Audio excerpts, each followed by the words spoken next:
guys, so ngayon ay may party dito sa amin. So 1 PM na. Ngayon pa lang nagsadatingan yung mga bisita nila.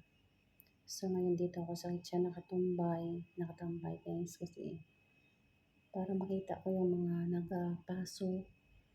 Tapos may timbre ko sa kasama ko. Tapos yung kasama kong lalabas para sabihin na doon sila sa Shally Tree. Didiretso.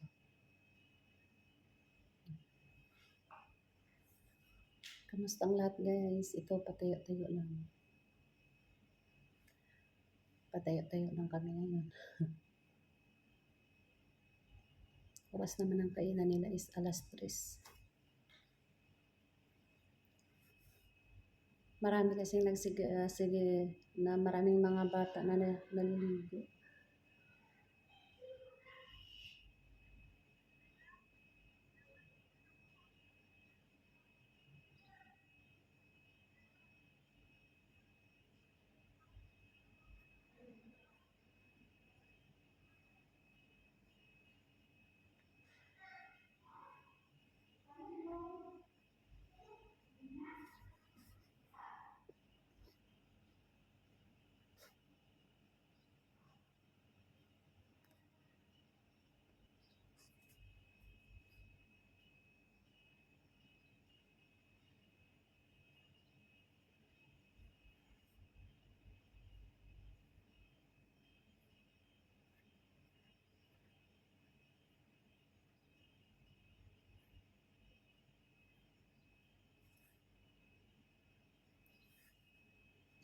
Galaw na 15 pala.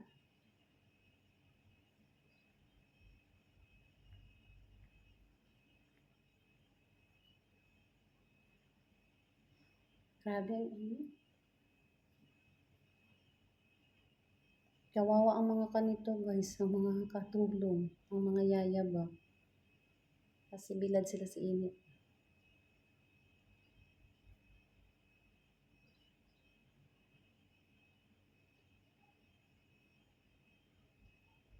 Kaso lang hindi pwede doon mag-video-video. Kasi may mga nanay bawal.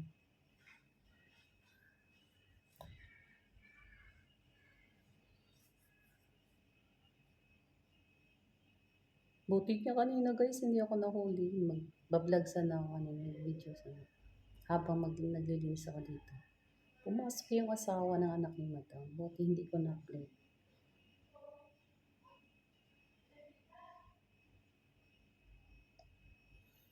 Dali-dali ako eh.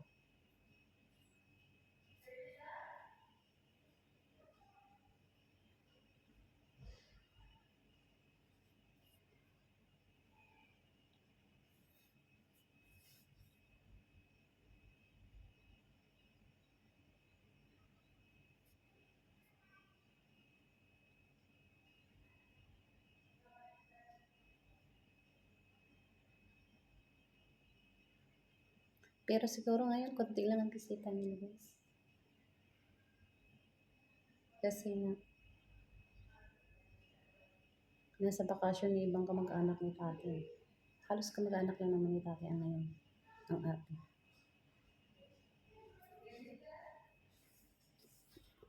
Hello mga babayan. So, 4:30. Magpa-4:25 na. So, katatapos lang namin mananghalian. Kaya, balik na naman ako dito sa kitchen 2. Yan. Kasi, every 15 minutes, tinitingnan ko yung CR kung maraming dumi. Kaya, dito na naman ako nakaupo sa kusina. Yung kusina guys.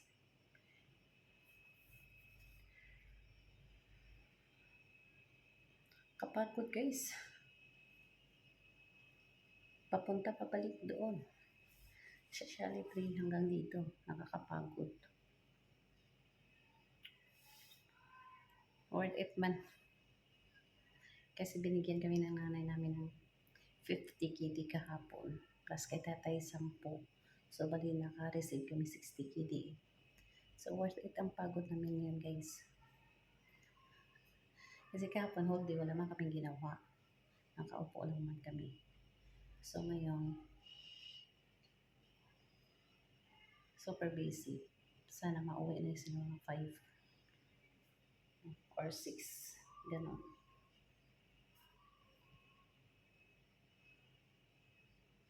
Kasi swimming lang naman yung mga kwan. Halos naman bata nagliligo sa swimming pool.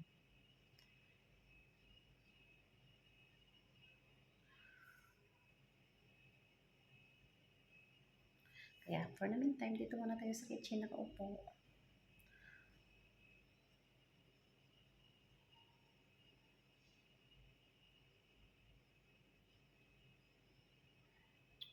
Kapagod guys.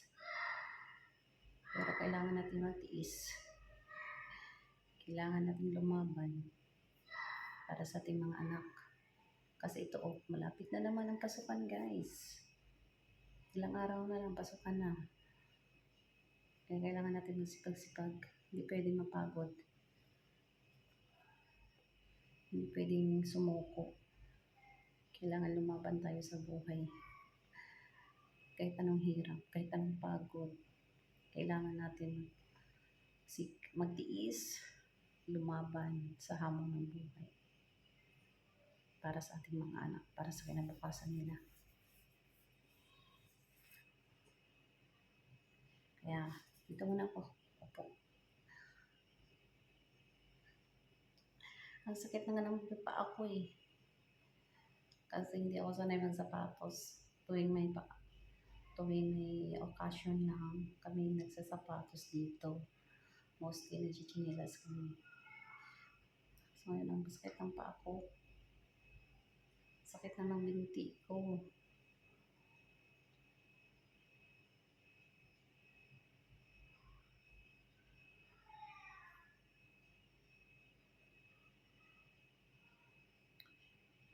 Guys, thank you for watching. Please like, subscribe to my munting tahanan guys. Sana suportahan niyo ako, patuloy niyo akong suportahan guys sa aking YouTube channel. Thank you so much everyone. Bye bye. God bless us all.